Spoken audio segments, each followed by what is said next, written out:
चला तर 10वीच्या मॅथमॅटिक्समधील practice set 2.1 मधला हा चौथा प्रश्नातलं दुसरं गणित आपण पाहतोय।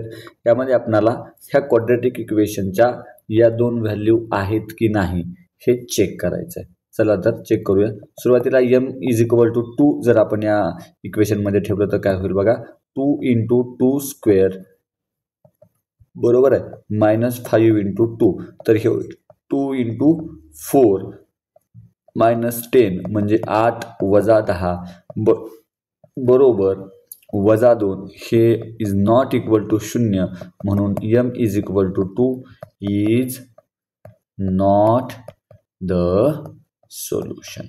त्यानंतर बघा आपण m = काय करू 5/2 ठेवून बघूया। तर बघा 2 × 5/2 ब्रॅकेट स्क्वेअर -5 × 5/2, तर हे ठेवलं तर 2 × 25/4 - 25/2 असं येईल बरोबर 25/2 - 25/2 म्हणजे 0 बरोबर 0 आहे, म्हणजेच m = 5/2 इज द सोल्युशन। अशाच प्रकारचे जर व्हिडिओ पाहिजे असतील तर सबस्क्राईब करून ठेवायचं तुम्हाला। आणि बघा पुढच्या व्हिडिओमध्ये आपण पुढचं गणित पाहणार आहेत।